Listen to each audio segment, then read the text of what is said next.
You've probably seen the glow up videos when someone wears their right colors. They are really kind of addicting to watch. We watch this woman transform from a tired mom in a harvest orange to a sparkling goddess in a warm coral. Like a literal switch has been turned on. Her eyes are brighter, her skin seems to glow, her hair looks lustrous. And then you think, well, maybe that was a one-time fluke. So you quickly tap next video to see, does this actually work? Color is powerful. It's one of my 4 style pillars. Let's dig into how this creates an effect. Hi, I'm Gabriella Arruda, your host for the Style POV podcast, and I'm here to help you learn to trust your fashion instincts, hone your authentic style POV, and find strength through style.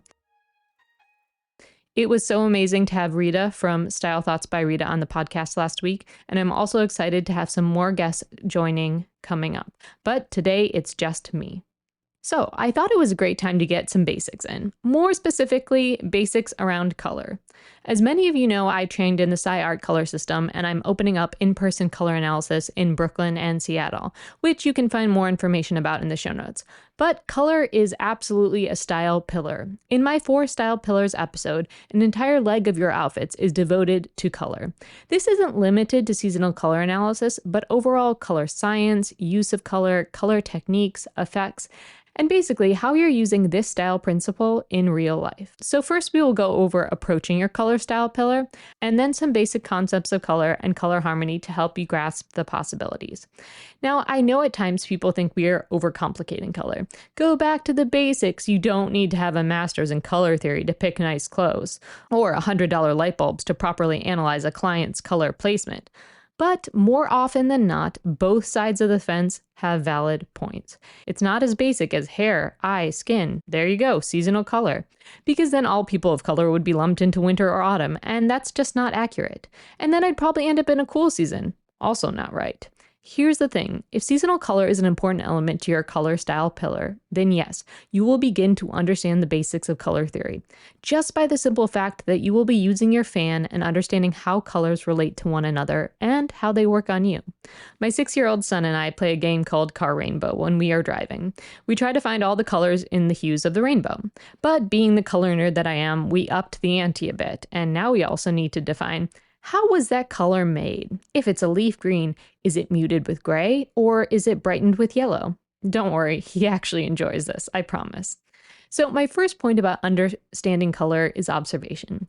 You don't need to know everything under the sun about the Munsell color theory, but start observing the world, your closet, how you use colors naturally. I'll say it again, those daily outfit photos will be the key to doing this. But the world is your color oyster. I encourage people to find a color compass or image that really encapsulates the vibes and colors they enjoy. And compare your daily outfit photos to this image. Your outfits don't need to have all the same colors, but you can immediately see if they are harmonizing or not. Are the vibes matching? Are the color qualities feeling similar? Do they feel like they are related in a deeper meaning? So that's the broad picture. Observe where your color pillar is at currently. This can also help you set goals. For instance, you might realize your closet is largely black and you don't feel it is serving your style goals as well as it could be. So then you decide to explore seasonal color analysis to find your best version of black. And if you're looking for a great resource, my teacher in the SciArt system, the incredible Christine Skaman, has a video on exactly this, which is linked in the show notes. Now, you may think I'm crazy to do a podcast all about color harmony. Surely, Gabby, you need visuals to convey this. But I actually think when we use our brains to imagine these elements, we can take away so much more. There are times for visuals and there are times for brain power and imagination. Let's get our brains going and discuss the laws of attraction. You've probably seen the glow up videos when someone wears their right colors. They are really kind of addicting to watch. We watch this woman transform from a tired mom in a harvest orange to a sparkling goddess in a warm coral. Like a literal switch has been turned on. Her eyes are brighter, her skin seems to glow, and her hair looks lustrous. Colors have an effect. When we wear colors in our palette, they accentuate and hold up the like colors naturally found in our face. Instead of those colors battling with one another and dulling each other out, they energize with one another and create a lifting effect. Our eyes take these, quote, like colors in at the same time, and it allows the wearer to come into focus. We don't just see the person first, we see the lines and shapes of the person as if they are a painting or drawing that has been finished. it's crisp, it's visual. So when people say we want to see you first, we aren't saying notice your face first, because heck, in summer colors, I looked like a floating head. So of course, all you saw was my face. But those colors made my face blurry and soft and flat. In bright spring colors, my features come into focus. The color supports my face because of the law of attraction. These colors work in harmony. They aren't fighting it out to the death. And if you didn't know, colors can actually fight to the death and annihilate one another. Complementary colors, which are colors opposite on the color wheel, like green and red, purple and yellow, or blue and orange, can have this happen. When they are paired next to each other, red and green creates a maximum vividness. They lift each other up. However, when you mix them together, red plus green in the same color, they create gray. They literally cancel each other out. But I may be jumping ahead. So let's get a few basic color concepts sorted so that we are all on the same page. All colors are created from the primary colors, red, yellow, and blue. When you warm up a color, you are typically adding more yellow to it. And when you cool down a color, you are typically adding blue to it. But all colors are relative to one another. That's why understanding color basics is helpful when you're actually shopping, because then you can say, okay, this is a green color, which is created by mixing blue and yellow, but it feels like it's leaning a little closer to teal. So we know that more yellow has been added to that color, and it is skewing warmer. And we see that effect when we compare it to a true blue. Complementary colors, as I just mentioned, are opposite on the color wheels, and they are complementary because they complete each other, meaning they include all three of the primary colors. So yellow and blue equals green. Green and red are complementary colors. And so that pairing contains parentheses yellow and blue on parentheses plus red. And the same is true for all the other complementary color pairs. Does it feel like first grade art class yet? Stick with me. I promise this will be helpful. So where does red fit into colors? If we have yellow warming colors up and blue cooling colors down, adding red from a color theory can sometimes warm a color up, but it more often balances a color out. For instance, we have purple, true purple, which is red and blue. An even amount of red and blue creates a balanced purple, neutral. Add in blue, we get a cooler purple. Add in yellow, we get a warmer purple. Okay. I hope that wasn't too confusing, but we just want to start learning about how colors are made so that when we are out shopping for items or online scrolling, we can have a bit of a gut instinct that we trust, that nope, that one isn't in my palette.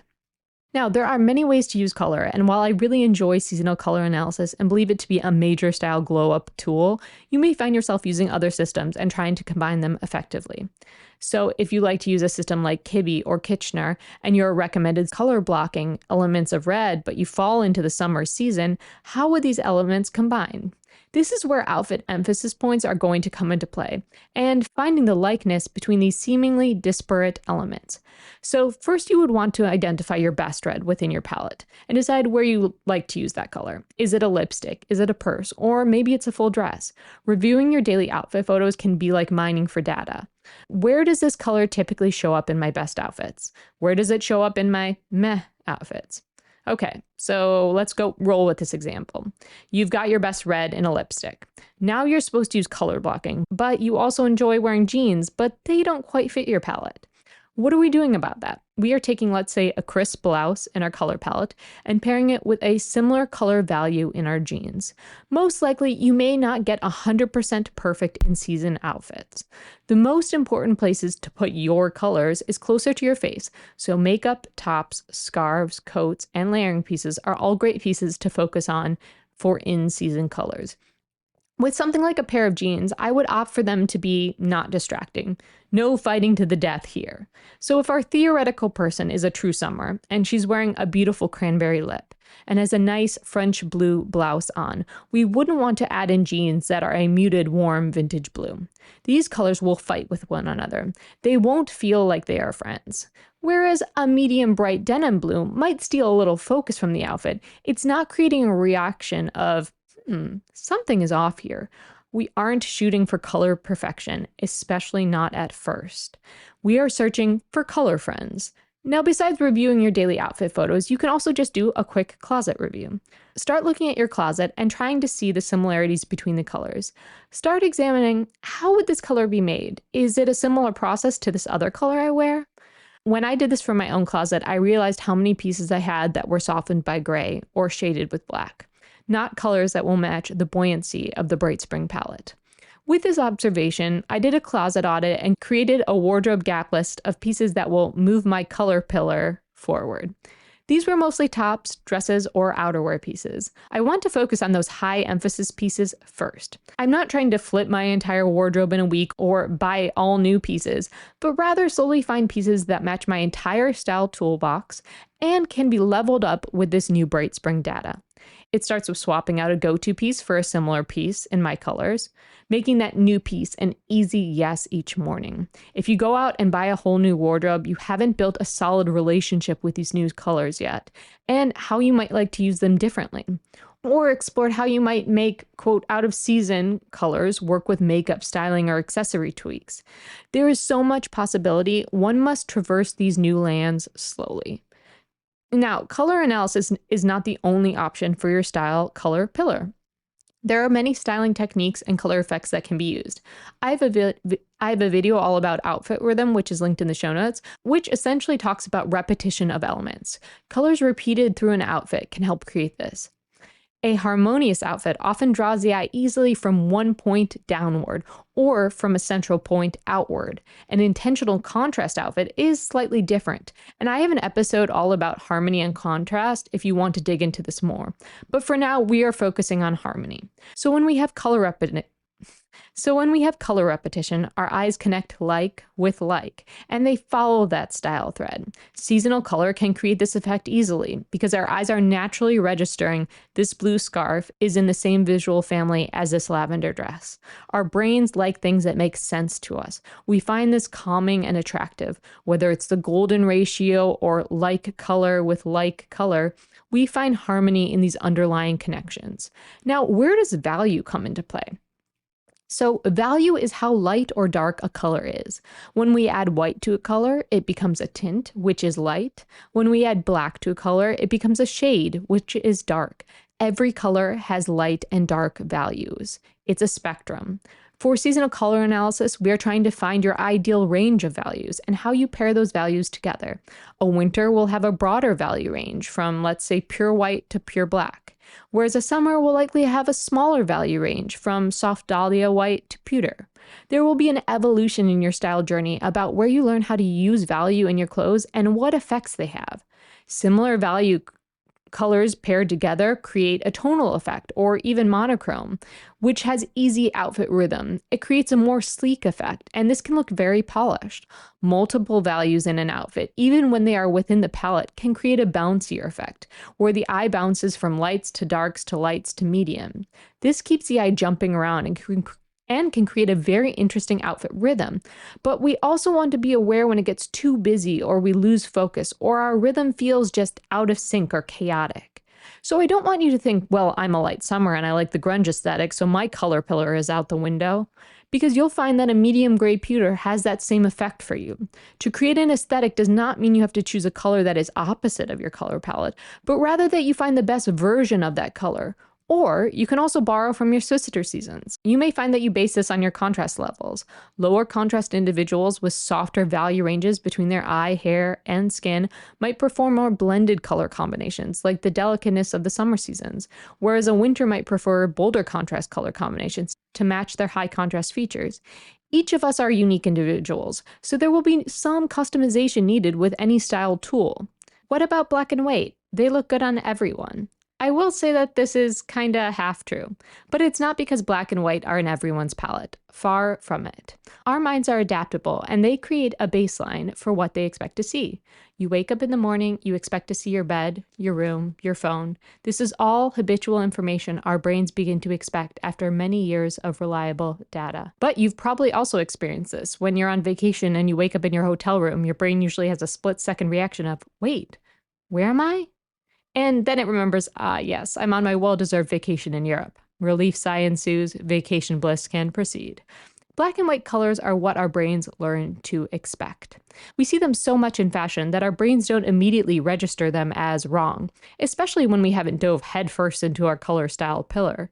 But here's the rub, because once you start paying attention to color and learning these color basics or what season you are, your brain has new information. It's leveled up. All of a sudden, your brain does start to see, that white is looking a little harsh on her, or, well, black isn't doing them any favors, but whoa, they would look smashing in navy. This process of developing your style color pillar is recognizing where you are at in your color journey. Maybe you only know you like blended colors and soft contrast. That's great. Maybe you've determined your seasonal color, know where you like to use each part of your palette, and have honed down every outfit emphasis point. And you're like, great, color pillar has been perfected. Well, for now. Remember that outfits are a holistic endeavor and fairly low stakes on a day-to-day basis. So don't be afraid to experiment with how you put together these like meets like elements. Maybe it's through similar textures, similar family colors, or repetition in outfit rhythm. We want to create beautiful works of art that feel interesting and similar. Sometimes it's with a small connection point, with a stripe in a sweater matching your natural hair. Other times it's with a soft gradient dress matching a similar soft weave outer piece. Color is one pillar. Let's not forget about the rest. If you struggled implementing your colors, I have 1 or 2 tips I'll briefly discuss. 1. Find an easy yes piece and buy it in your colors. You need to build a relationship with this new color palette, and this should be done slowly. Swapping out an old easy yes piece to a similar easy yes piece in season will have you slowly getting a new baseline. We aren't jumping off cliffs here. Number 2. Understanding the context of your environment and how it relates to your palette. Your palette might seem intimidating because you live in a place that doesn't often use those types of colors. There's always part of your palette that will work. Everyone gets their own version of neutrals, etc. But just start slowly experimenting and building up a comfort level with your palette. You used to love black. Start getting used to navy and seeing if those slow pivots can help you feel better with the other elements of your style. Find yourself in a tropical location, but you're a dark autumn? Try the teal blues, dark turquoises, or greens first. Number 3, collect the data. Seeing yourself in a new color can be a bit shocking. It's not how you're used to seeing yourself. This is especially true if your season ended up being vastly different than you thought. I can attest to this. So, taking those daily outfit photos and being able to review them later allows you a little space and hindsight to say, okay, I can see how this color is illuminating me and making me shine, instead of the immediate reaction of, what? That's not me, nope. Time and patience are your friends. And 4, lastly, if you're truly struggling, evaluate the veracity of your results. DIYing your colors is not impossible, but it is very difficult and it is nuanced. If the colors really aren't working, I hope that you've built a relationship with the person who did do your colors so that you can reach out to them for assistance, or that you've realized it's truly essential for you to know your season, that maybe investing in the process will be a long-term, worthwhile procedure.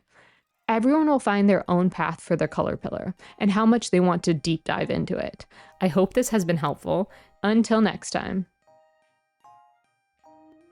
The Style POV podcast content is for general informational purposes only and should not be considered professional advice. The views expressed by hosts and guests are their own. Gabriella Arruda is not liable for any errors or omissions, and listeners use the information at their own risk.